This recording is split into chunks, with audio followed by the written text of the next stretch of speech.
And the best thing, and DJ, I couldn't agree with what you said more, we got to win, and I think we can play at a whole nother level. Right? We're up 21 to start that fourth quarter, and they go on an 8-0 run. Kind of let our guard down a little bit. We know we got to play for 48 minutes to go up 2-0 on Sunday night in our building. I want to give this to Aaron Gordon.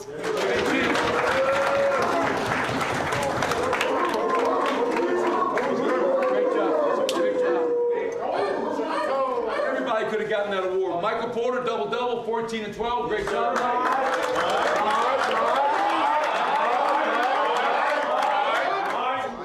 Set the tone early with your offense sitting down, getting big at the rim. Jamal, 26 and 10, another double-double. Nikola gets another triple-double. And Bruce, great minutes off the bench. Right? Yeah, Bruce. We said this all year long, fellas. We're up 1-0. Congratulations, we haven't done a damn thing. Our goal wasn't to win one game in the finals. Our goal is to win 3 more. Bring it in, man. Bring it in. Family on 3. 1, 2, 3.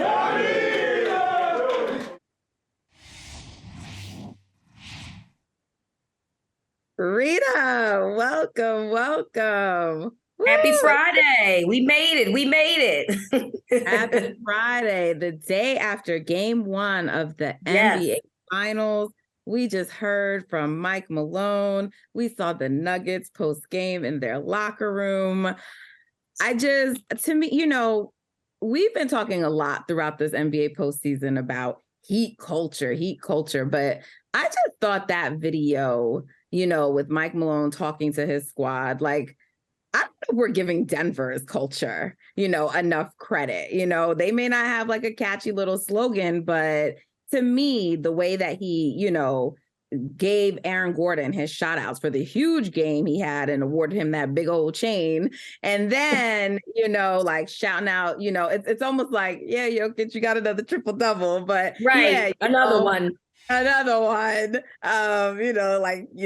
would say another one. You got Jamal Murray, he's calling out. He goes around the room, gives everyone a shout out. They celebrate and understand, like, we can celebrate this moment. It's game 1. We're in the NBA Finals. Great job, but we got more work to do. It's not done yet. Also fitting in like areas where they needed to improve. They let down a little bit and kind of let their lead dwindle some, took their pedal off the gas. So just the way he kind of weaved in and out the many messages and just the culture and the way everyone responded in the room and the players and, look, Aaron Gordon even seemed like he was a little humbled to receive the chain when it was given to him. But he had a huge game, so he deserved it. Shout out to him. So I just love this. I watched this and I was like, this is dope. Their first time in the NBA Finals. What a way to come out with a statement in game 1. And I just really like that video. Yeah, my favorite thing is I don't know if it's like them being humble or if they're just completely unfazed about getting everything because they played so well. And, or like it's expected almost, because everybody was chill. He gave, Jamal Murray, he mentioned him and his double-double. He mentioned, obviously, Jokić and his triple-double, which has become a normal thing at this point. But I just love how everybody's like, that's kind of how we expected this to go anyway.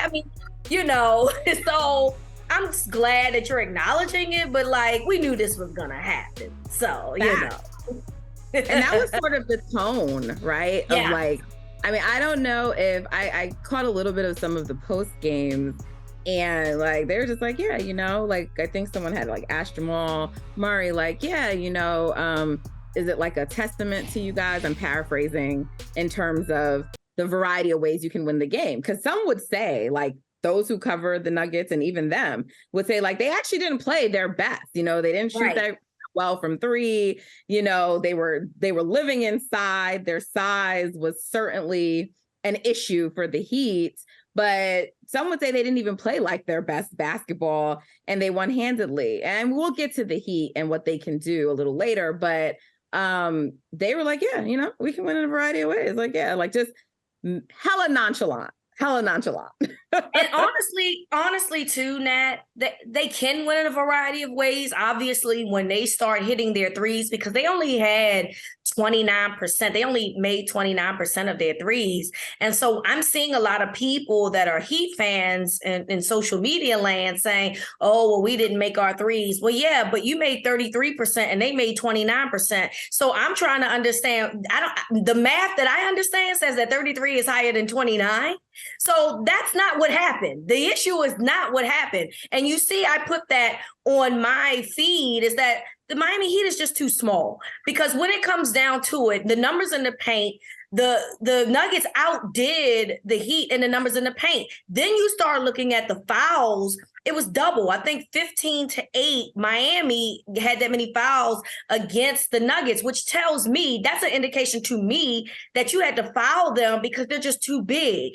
You couldn't do anything with them. So in the last series and against the Lakers, like, the Nuggets were just hitting everything. Tonight, they were struggling a little bit. And I don't know if that's, last night, I don't know if that's because they were off for 10 days. I don't know if they just, they did a little bit of rust going on, because I don't expect them to shoot like that again necessarily this series, but they just weren't themselves. And yet at one point you were up 24, I believe. I think that the largest margin was 24 points. So imagine what they're going to look like when they're hitting on all cylinders. That's the part that's scary to me, because I feel like that they're the bigger team. They're the ones that can go into the paint and do the most damage.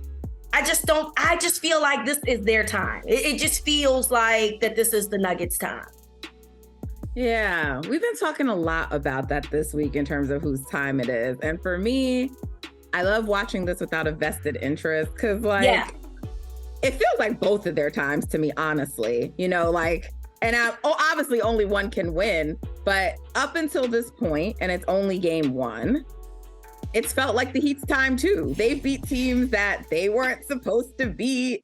They're down to 0. They've been on this magical run. And so I'm just like, which one of these teams, both who have great stories and it's their quote unquote time, which one is actually going to come out victorious? I think to your point about legs, I think there is a part of fatigue that plays into that. They'll never admit that and acknowledge that, but you're coming off of a 7-game series that was not you had to expend a lot of energy. Jimmy got a little banged up in there. They had players that missed and then had to come back, so obviously they got banged up in that series, and then you have to go to Denver, who already has home court advantage, but then into the altitude. And I've never been, but every single person who I know, who has gone, who has been, who has played, they say it is absolutely a real thing, that adjustment to the altitude and playing in it. And we know, I don't think, even though they had a couple of days, the Suns, when they were playing the Nuggets, they flew in a few days early to try to adjust to the altitude, and that ain't helped them either. So, they're not going to make excuses for it. That's the kind of team the Heat are. But I think it's one of those things. And, I think they I'm not going to do the whole they figured something out, but you did start to see the shots start to fall at the end of the game. And then, you did hear Jimmy Butler point out, in his post game, they needed to go to the paint, they needed to do a little bit more. So, but when you're settling a lot like that, that's also a sign of fatigue. It's a sign that, let's just shoot this shot, and also one last thing to the idea of they're going to shoot better. I believe they will, but who this team really is, is a question, because they weren't a great 3-point shooting team during the regular season. And that's the larger sample size. But I also feel like this Heat team and the way they've been moving this postseason, that you can't really hold on too tightly to what happened in the regular season. So even when people talk about the regular season matchup between them and the Nuggets, like, yes, you look to it because that's what any, logical person would do. But it's just like everything they've been doing this season is either like a crazy outlier or is this really who they are? Like, we just don't know. My guess is the answer is somewhere in the middle, right? And so they shot 30%, like a lot of those shots started to fall at the end when the game was out of reach. So to me, it's a little misleading. Like they shot pretty poorly early in the game when they needed to be hitting those shots. I saw you taking a shot at Caleb Martin. I didn't take a shot at Caleb Martin. I just listen. Listen. 3 points is egregious. And I understand. Again, I think that the Nuggets are just too big. I feel that way. And so there's that part. But and look, Jimmy Butler did not have a good game, right? He had 13 points. Wasn't like he was doing anything phenomenal.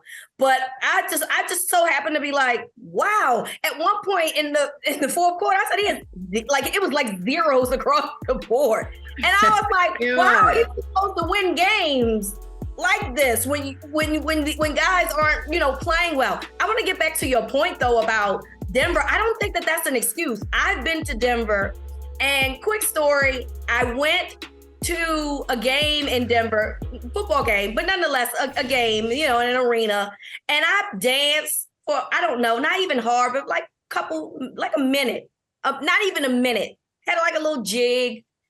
And for the next 3.5 hours, I thought I was going to die. I literally thought that I was meeting Elizabeth in heaven, like my man Fred Sanford used to say, because I could not catch my breath for the life of me. As beautiful as Denver is, it will probably be my first and last trip there because I can't afford to not breathe, okay? I think I need that a little bit in order to live. Any place that you go to that sells oxygen tells you that place is probably not an easy place to live in, right? So that altitude thing is absolutely real. It's definitely real.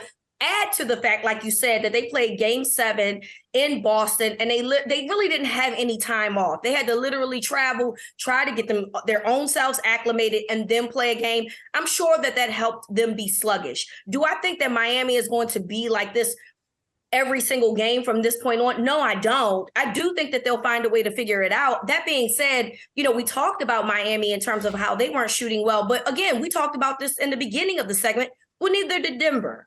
So what's going to happen when both of these teams decide to click?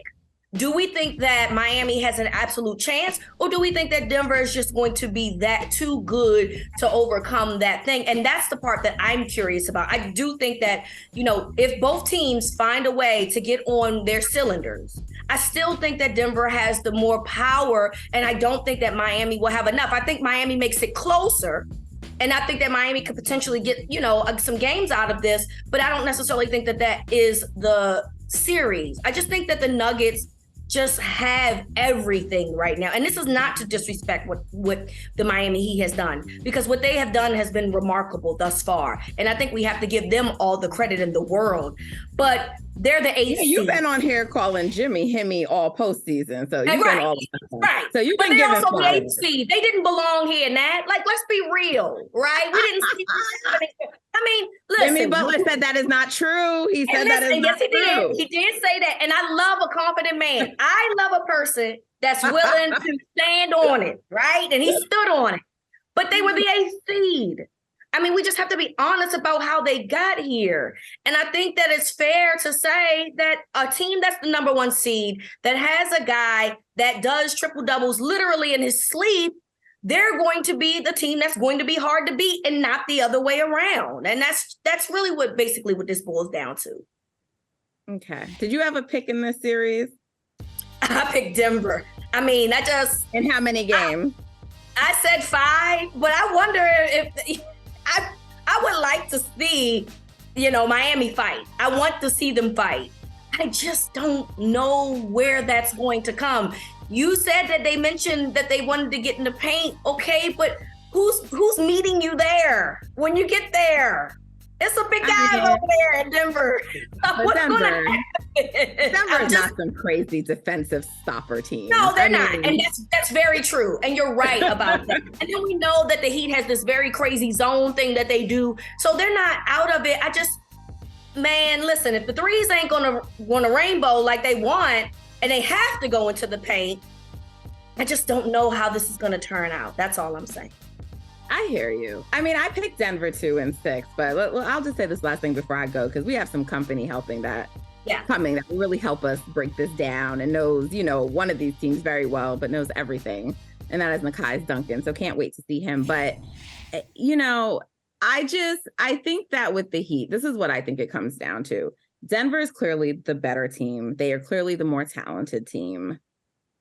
But I largely think they're the more talented team because they have the best player in the series and who many would argue is the best player in the NBA, right? And so he's just a tier 1 guy.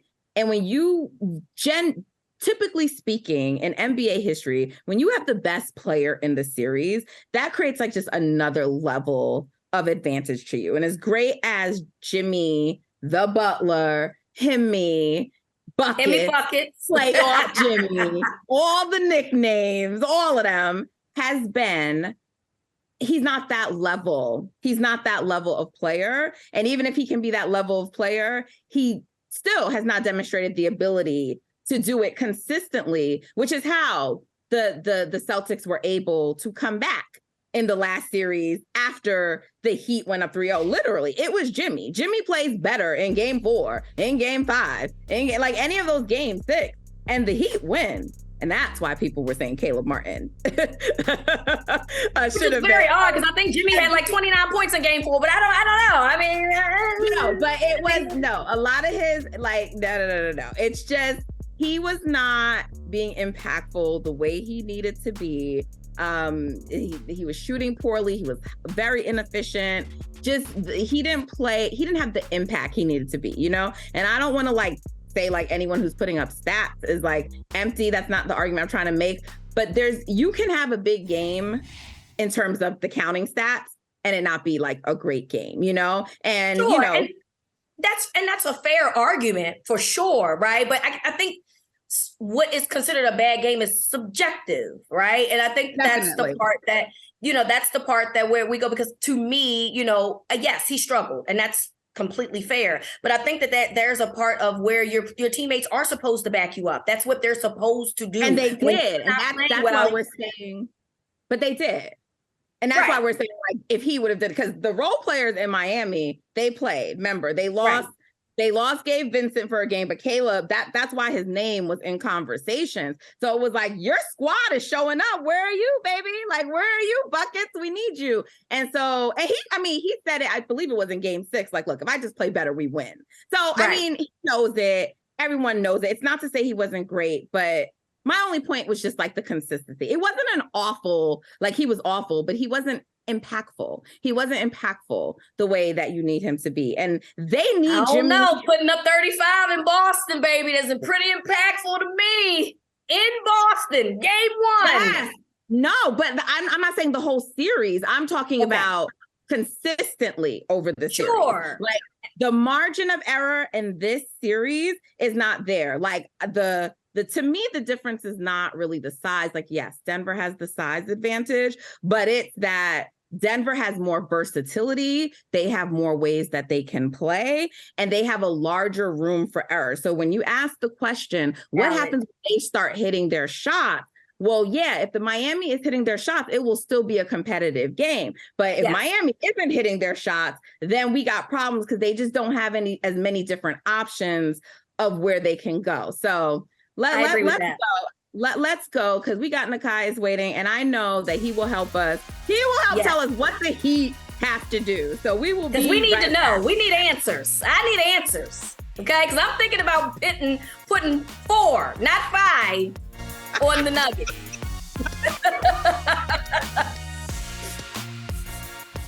Our game is not built just on the 3-point ball.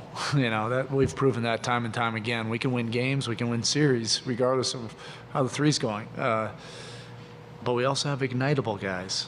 You see a couple go through, that all of a sudden can become an avalanche. So one way or another, we got to find a way to get the job done.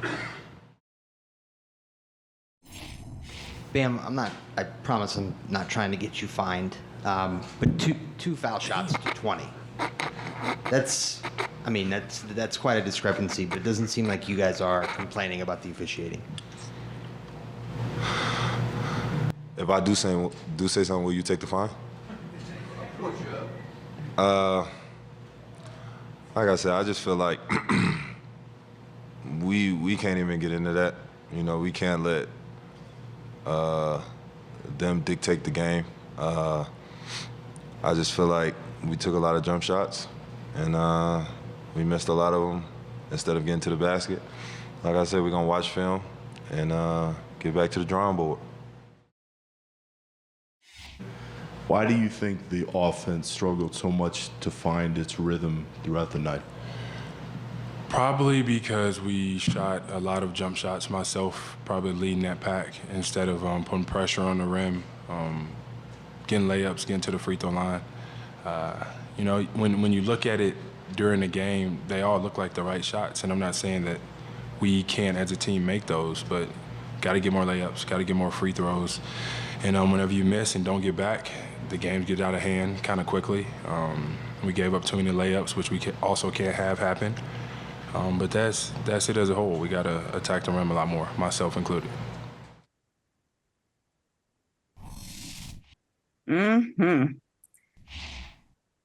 Oh my goodness. Nekias Duncan, co-host of the Dunker Spot. Thank you so much for joining us today. What are the Heat going to do? Because I heard them saying a lot of things in the post game. And I agree with it. I agree with them. Like, why weren't you attacking? I think I tweeted like, why players always realize what they have to do after the game? And so I thought it was interesting when Jimmy says, during the game, it feels like the right shot. But do you think that's all it was? Or do you think there was some settling going on due to fatigue or something that Denver was doing on the floor defensively, schematically? What was it? I do think it was a mix of, like, for Jimmy in particular, it felt like a lot of probing for him, trying to figure out what his spots were and just how aggressive Denver's help was going to be on his drives or whenever he was spaced, where he's trying to find pockets. I think that was a lot of it in game one. I think I tweeted this out. If I didn't tweet it out, I definitely said it on the latest episode of the Dunker Spot. 8 drives for Jimmy Butler in game one, which is a postseason low for him. And the second time all playoffs long that he's been under 10 in a single game. And Jimmy, I'm glad that Jimmy said something post game because it popped on film, like watching it live and then watching it back this morning. It was a lot. It wasn't that many drives. And then when he did, it was very much him playing for the pass. But I think on second watch, I think Denver deserves a little bit more credit than what they're giving for what they did with him. Jimmy went hunting for matchups. He had drop against Jokić, but the help behind Jokić and the help behind whoever's defending him, I think they did a really good job of, one, being in and kind of taking away the windows that Jimmy would normally like, but also mix again how far over they were coming over. Sometimes they're loaded in early, other times they chip again late. Jimmy never found the rhythm of when he could attack. And I think that combined with those kickouts leading to a bunch of missed threes is where Miami's offense kind of went haywire. I think that's mostly what it was. Yeah, I talked about this in the first segment, Nekias, and I for me, it just really does feel like in this situation. Now, I understand, the three situation, so I get there that they weren't effective, but from the sizing perspective, I just do feel like that Denver is a bigger team, and that you have to have a certain type of size to really kind of match up well with them. Play the Lakers, who are larger in size, obviously, and although they swept them, I felt like they gave them a bigger fight because they had the size, and now you have the Heat, which they're very talented and very well coached, but they lack the size, in my opinion. So what do you do about that? What do you do to try to get around that? Because there's nothing you can do about it. You can't grow a couple of inches in a couple of days. But what can you do to neutralize that type of advantage? I think on the defensive end of the ball, that's where Miami's going to have the most issue. And you saw it very early on when they were trying to switch some stuff for Denver on the perimeter. That's where Aaron Gordon has the really quick start and the hot start. It's like, oh, this is Gabe Vincent on me. This is Max Strus on me. Let me just put this dude underneath the basket. There isn't much Miami can do with that. because they're already allocating so much of their attention to how do we stop Jamal Murray, how do we stop Nikola Jokić, and how do we stop them when they're running actions together. So there's only so much you could do on that side. Offensively, I think they can make up for it with speed, with decisiveness, and the three-point shooting obviously going to be important. Like, it's boring analysis, but they're not going to win this series if they don't knock down a requisite amount of threes. So I do think they'll be able to find some pockets. And for most of the game, I felt like they were generating some pretty good shots overall. Like, you would like to see more aggression from Jimmy as a driver, like to see him challenge Jokić a little bit more.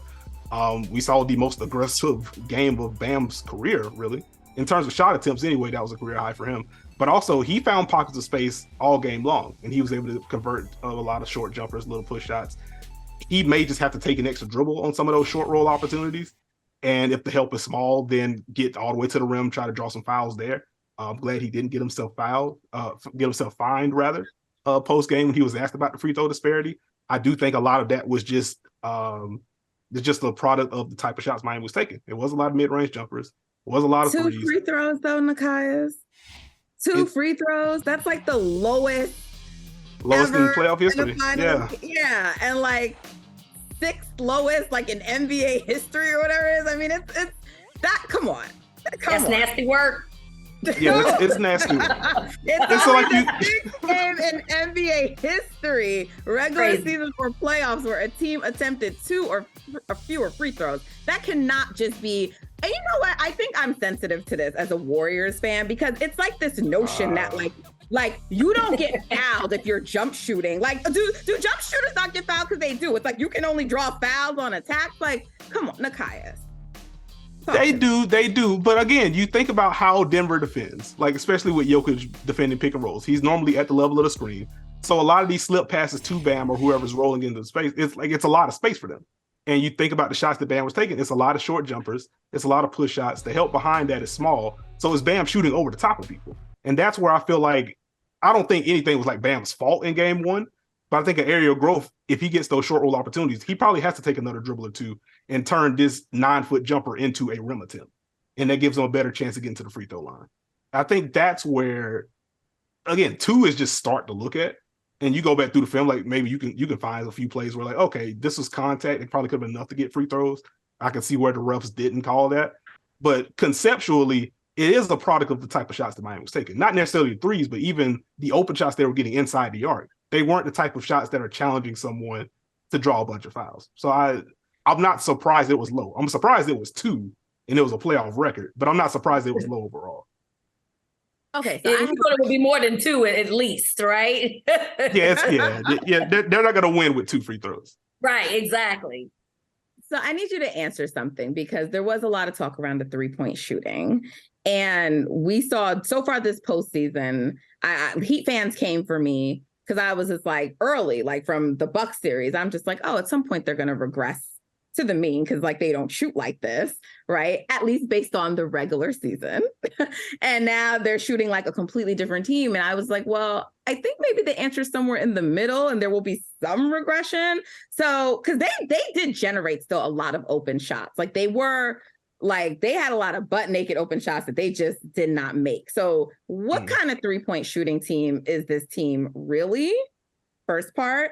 And will Tyler Hero coming back, because there's rumors that he will be, actually help them or hurt them due to his defensive, capabilities? I think to the first portion, I think this is a good 3-point shooting team. And just following the team, and also just, you can hop on Twitter. I'm just inundated with Heat Twitter stuff. That's just naturally where it trends for me. The talk was like, what the heck happened to the shooting? Because this was the best 3-point shooting team in basketball, one or 2 or 3 best 3-point shooting teams in basketball last season. And it kind of dried up in the Eastern Conference Finals with injuries and stuff like that. And in the regular season, nobody could hit anything. Like Duncan Robinson, worst shooting season of his career. Max Strus fell off. Gabe Vincent fell off. They just couldn't get anything. So the postseason has kind of felt like, oh, this is just kind of who they are. It may not be the 45% or whatever it was in the Bucks series, but you even saw a little bit of a dip in the Knicks series. They didn't shoot well from 3 in that Knicks series, and they were still able to win it. And that's kind of what Spo alluded to post game as well. Like, yeah, the shooting, we're going to need it, but like, it's not the only way that we can win.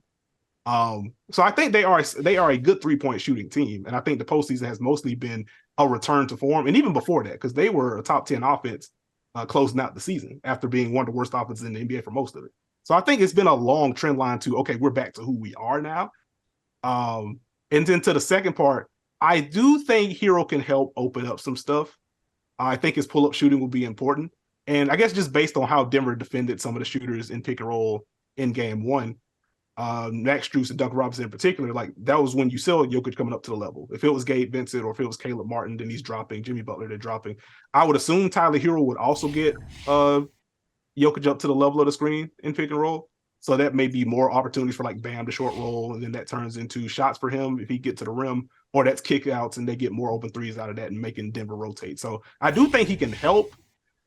The defense worries me though. I think it's fair to point out. It's fair to point out, period, just for how teams have treated Tyler Hero in the postseason throughout his career. It's extra fair considering the layoff that he's had. Right. And so that's where I'm like, if he comes back in game 2 or game 3, I don't think you just say, hey, here's 32 minutes, go back in the starting lineup. Like, I think it's we keep him between 20, 24. We find those right pockets for him to attack, and you save him in that regard. And if he's hot, you close with him. And if he isn't, then you close with a defender. Haywood Highsmith, very quiet, 18 points in game 1.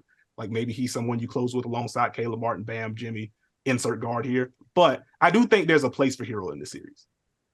Okay. Tell us your pick real quick for the series. Yeah, I was just gonna say. So look, I'm about to overreact. I'm about to go to the casino, and I'm going to pick the Nuggets in 4. I'm ready to overreact. So take me off the ledge. I would like to be taking off the ledge. I would like to have at least 2 more games added to this conversation, but I feel my spirit says, no, it's not going to happen. So tell me, Nekias, I'm wrong and that the Heat is going to get something out of this. Tell me. Well, I will do my best. My pre-series pick was Denver in 7. I thought this was going to be a long one. I went into it like Denver in 6, maybe 5, and then going through the regular season clips and kind of how Miami's played this postseason. I'm like, you know what? They may have some pockets to attack offensively. This may be a lot closer than people are giving it credit for. And like even in the game 1, like 93 points for Miami, that's not great. Only 2 free throws, that's not great. You look at the quality of looks they were able to generate for most of the night, and this is with Jimmy Butler having an off game and kind of data collecting and seeing where his pockets were. They generated good stuff. And Denver only scored 104. Like, I think both teams are exiting that game 1 like, okay, we both can play better than we showed in game 1, which is scary for Miami, but especially in light of the free throw disparity and the threes and the three-point shooting, I think Miami can feel pretty good. So I do think if you have a more aggressive Jimmy Butler, if you get more shots at the rim, just more drives touching the paint, period. And Miami quietly drove the ball more than Denver did. I think 35 to 27 was the gap there in drives per second spectrum. Like, there's room for Miami to be better here. And I think actually having a little bit of success with the zone in the fourth quarter with Jokić on the floor, which is something that I did not think they could do, that gives them a little bit of leeway to do that a little bit more in game 2 and see where it goes. I would not call this a sweep for Denver yet. I understand where the logic comes from, especially since Jokić himself, I was joking about it after the game, like this felt like a B or a B plus Jokić game, and he had 27, 10, and 14. So like it's scary that he can do more as well. So I understand where it's like, well, Denver has the best player in the series. They have the best duo in the series. Miami is really struggling to figure out what to do with those two. So I don't think it's a bad prediction to have Denver in 4 or 5. I just can't go there. I think I still saw enough from Miami to think this is going to be a long series. I agree. All right. Some news came down in the NBA today. I just want to know, Frank Vogel, new head coach for the Suns. I actually forgot he was even in the conversation, in the running. Like I just forgot about him. So I don't know. I haven't really formulated my thoughts. I actually do think Frank Vogel is a good coach, but what do you think, Nekias? Is he the right coach for the Phoenix Suns? And is he better than Monty Williams? No, seriously. Is he better than Monty Williams? Better than Monty, I'm not sure. But okay. That's also me saying, like, I'm someone that just watches the games and watches the film. I don't have any background. And depending on how much stock you put into the Monty and DeAndre Ayton relationship and how important that is moving forward, that may already just have Monty on the outs. So I don't have that background, so I can only apply for what I see. I do think Frank Vogel is a very good coach, particularly on the defensive end. And I do wonder, and I was making this joke on the podcast as well, like I do wonder if this is a little bit of like Ayton whisperer vibes, where it's like, hey, Frank, what did you do with Roy Hibbert? How did you get him engaged? How did you turn him into this defensive menace? How did you connect with him on and off the court? Does this become hey, we have Kevin Durant and Devin Booker. We don't have picks anymore. We don't have cap space. Our best pathway to making the leap we need is to either trade this guy or to get the best out of this guy and then maybe trade him later. And so maybe this is a Frank can connect with this big and make this work. Wow, that is a name I have not heard in a while, but that's an excellent point. See, this is why we have you, Nekias. We need you. Just try my best. Well, continuing, because like you love to preach the gospel, and you were preaching the gospel recently, on Twitter, and like you are active in NBA Twitter, but you were also active in WNBA Twitter, and people may not know about how live and rambunctious that community is, but I was exposed last year. You transitioned into covering the W full. And, I don't want to get too much into like the details, but there was some controversy that transpired among media in terms of commentary made about the type of coverage that a Black woman who's a member of the media, how she does her coverage. And there's also just been other commentary around the type of coverage and who's professional and, credentialing, just all these different things. And so you preach the word and you basically, this is the part I love of what you tweeted, regardless of what path you choose in terms of coverage, analysis, culture, capital J, journalism, or whatever. Like when you pointed that out in terms of like, people, no matter what they do in terms of how they cover the league, they deserve that respect. I think it's important because like everyone thinks everyone who covers basketball is the same. I always have people come at me like, Natalie, she's not an analyst. No shit, I'm not. I'm not an analyst. I'm a commentator. I do understand basketball and know enough to talk about it, but I like to talk about other things too. I like to tell the stories of the players. And in the W in particular, telling their stories is very important. And we do that in a variety of ways in different content we create, by doing spaces, by talking about them. There's a lot of ways that we do that. And so I just thought what you said was so important. And I just want to know like your thoughts in terms of like coverage of the W, because I think it's actually really important. And it feels like it's trying to be like gatekeeping is going on. Yes, that's exactly what I was thinking. I think for me, it's one, and as I said in the thread, like we just need to have a baseline respect for people, period.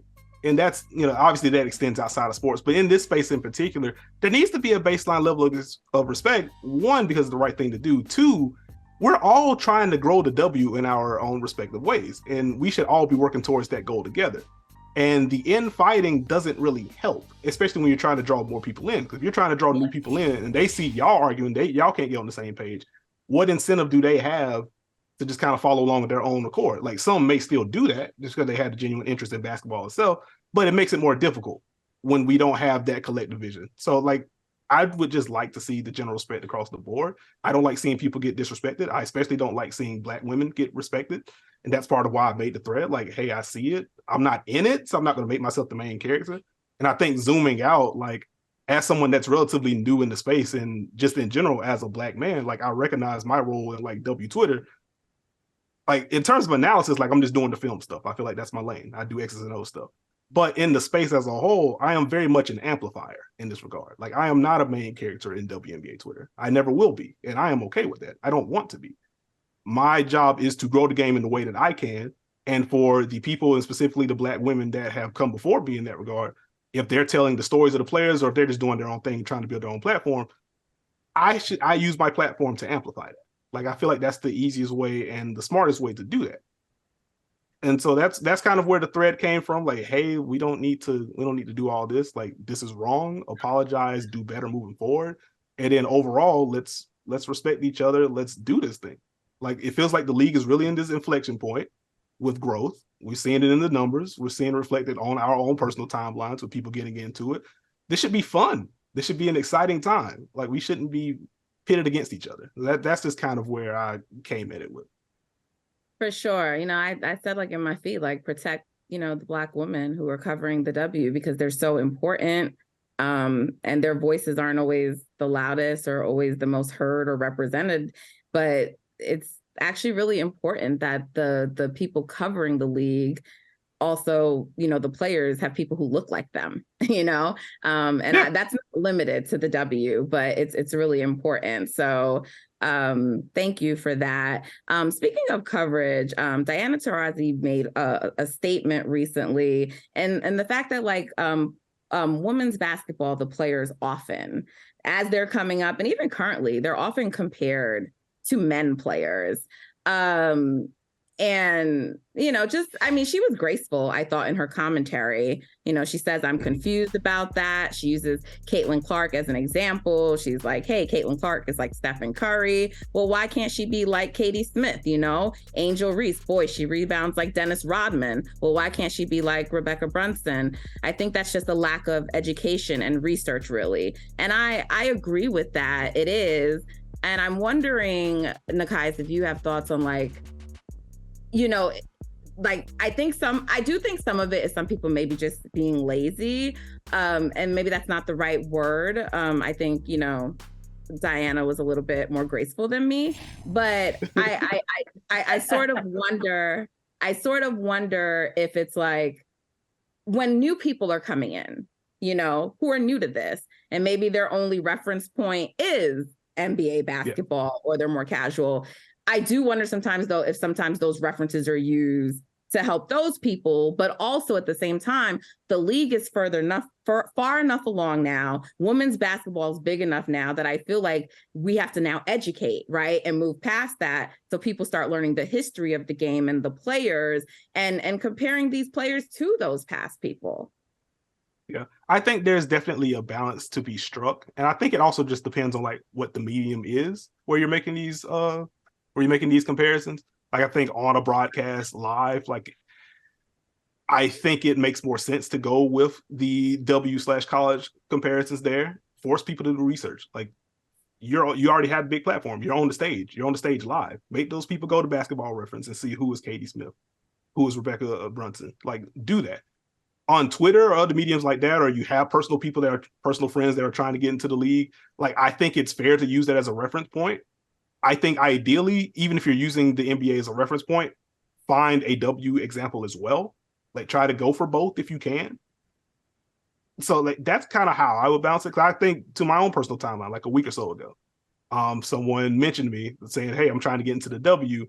I love watching Drew Holiday play. Who are some players that remind you of Drew, to help me kind of pick a team, whatever? And I was like, okay, this feels like a pretty holistic way to go about it. And it's well, if you like Drew and the way he plays, the way he defends, whatever, first person that comes to mind for me is Natasha Cloud. So watch the Mystics, watch them play defense. You'll have fun. So if you can use that as an entry point, I think that's okay. If it's the only comparison that you're using, that becomes a little bit problematic. And I think that's more so speaking to what Diana is talking about doing the research and really knowing what you're talking about there. I don't think it's unfair to go with that as a reference, but it can't stop there. Right. I love that. I love using entry points for people that want to get in, so they can have a comparison to what they know. But then once they get to the entry period, finding players that they really like and kind of finding their way and navigating, because it's a process, right? I mean, we have to watch these ladies play from an individual or team perspective and understand how they play individually. But also it's doing a disservice if we don't acknowledge that people just don't know who, they can relate to from people that they do know. And so I think both things can happen. You can use those as entry points, but then once you get involved and you start having a little bit more of a rapport, you need to start using more women now that the league has grown and evolved, to use a comparison to these young ladies that we're seeing coming out from the college level. I love that. That's a perfect example.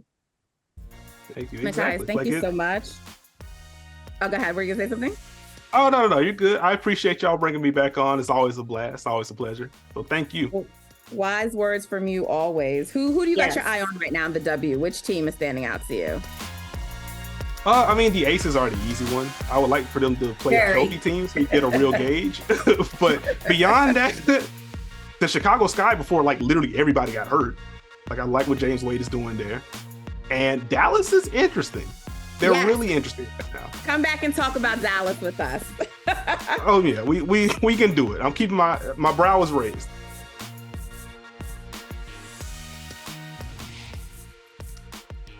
Angel Reese. She is featured in a Starry commercial with NBA stars. That is Zion Williamson, Karl-Anthony Towns. She just keeps winning. She keeps winning. Just keeps Reese. winning. I love it. Don't you love her energy? I do. I love her energy. You know, of course, I'm always going to claim her.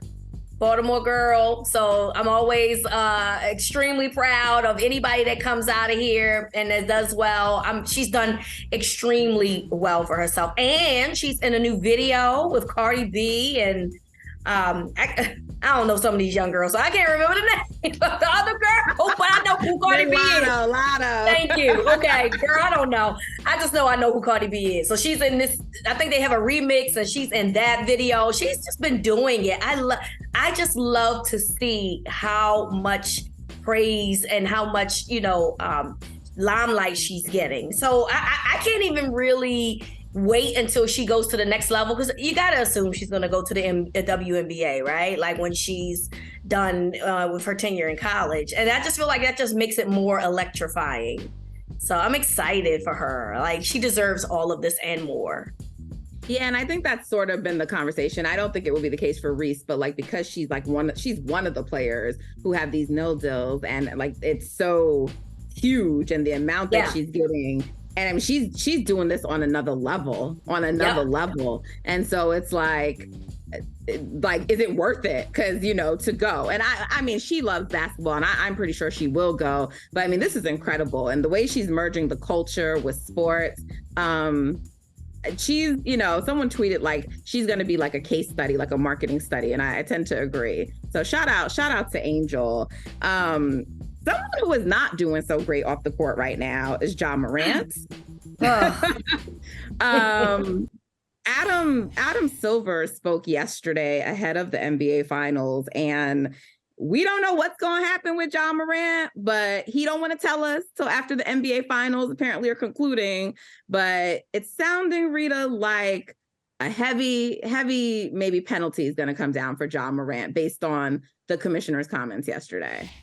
Yeah, it didn't sound too good for Ja. They claim that they have some additional information that they came across, and that they didn't want to do anything during the finals because they didn't want to take away from what the finals has going on, the good of the finals, to talk about Ja Morant, which I respect. I do think you should allow the finals to have their own time and then, deal with the Ja Morant situation once that's over. But man, first and foremost, what did they find out extra other than what we already knew in terms of, the brandish? Like we need to know that. And then what does that mean? What does that, is he getting suspended for 40 games? Is he getting suspended? Like, is it a heavy penalty? Like, what's going on here? Like, I need to know. Reeta, look at some of these statements. I don't think we yet know what it will take to change his behavior. Yeah. I mean, that's like damning to me. It's like, yeah. I thought, wow, when I read that. That's saying a lot, right? Because Ja Morant is being promoted as one of the stars, the young stars of the NBA. And so now you're saying that he has potentially character issues, right? Which is a liability to your corporation, to your business. So, who they wanted to be the face of the NBA. Exactly. Who they were pushing to be the face of the NBA. And now you're finding out that, he's young, and I'm not making any excuse for his behavior. Let me be clear by saying he's young. But I also am acknowledging that he's young in addition to all of these things that he is doing. And you would like to think that Ja Morant can change and that he'll be better. And maybe that will happen, but we just don't know when. And I don't think that the NBA has time to wait for that. They cannot operate on saying, well, we'll wait for you. They have to move along, find who the next superstar is for them to promote, and find, look, whatever you got going on, we'll support you, but you can't be a part of this. And that's the part that I'm very curious to know what the penalty will be due to his immature actions. Yeah, I'm curious to know the penalty and what additional they found out. I don't know if it will be revealed, but this is it's really unfortunate. And like, I still am hopeful that Ja figures it out and turns it around. Me too. He's young, he's so talented. It's what's best for him. And I hope he realizes that for his family, but also his fans. we want to see that. So, and just as a young Black man, I want to see that. So I hope he gets it together. But, you know, he has a daughter. You know, Yeah. you want to see people do better with that situation. As a parent, as a person who has a son around the same age as Ja, like you want them to do better. You hope that they do better because, you know, it's already struggles in terms of him being an athlete, but then he's a Black athlete. And so the light is shining so, you know, strong on him and so bright on him that every little thing that he does, we're going to micromanage and talk about. So you really hope he can find a way to get himself together before it's too late. For sure. Wow. It is Friday, girl. And last night we had a party and you were not there, but we had a party and it was great. Woo! We watched the NBA finals. Let's take a look at what went down. We can't bring a red cup in here. Like, I see you got a red cup. Oh, I'm sipping on something. I didn't know it was a basement party. What the fuck did Jason say today? I don't want to know what Jason said. He's here, so we go. Oh, Lord. But let me finish answering your question, though. There he is. Oh, this motherfucker. Like, I was sick. Okay, here we go. To quote Ace from Paid in Full, here come the bullshit. Here come... Y'all, if y'all take my argument, it has to be clear.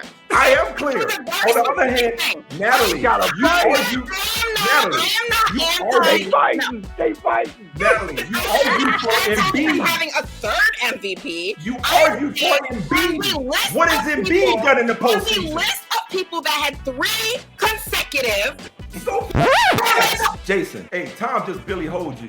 Just like white men can't jump. You get cooked by Billy Hoed. Michael, we're going to go back to your spades reference because I'm going to take one for the team for all of us that still need to learn how to play spades. I want to put it in like...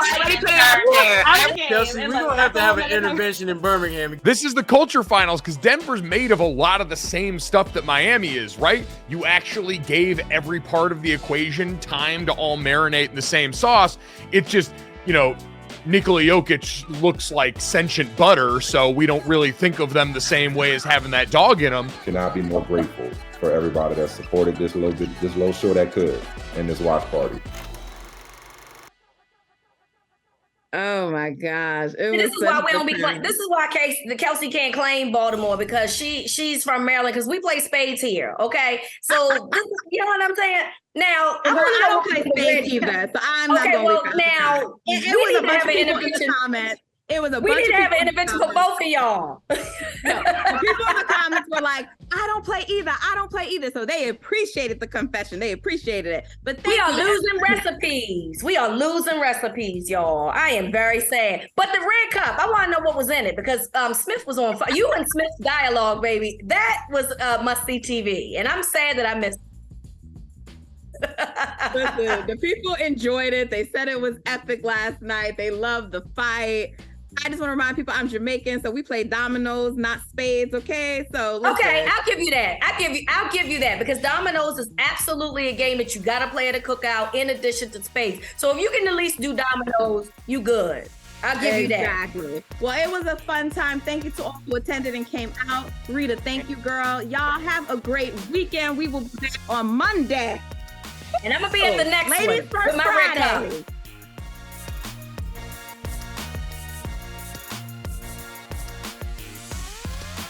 Hey, thank you for watching Brother from Another. If you haven't hit that subscribe button, go ahead and do that now. Don't forget you can catch us 3 to 4 weekdays on PeacockTV.com and on Sirius XM Channel 85.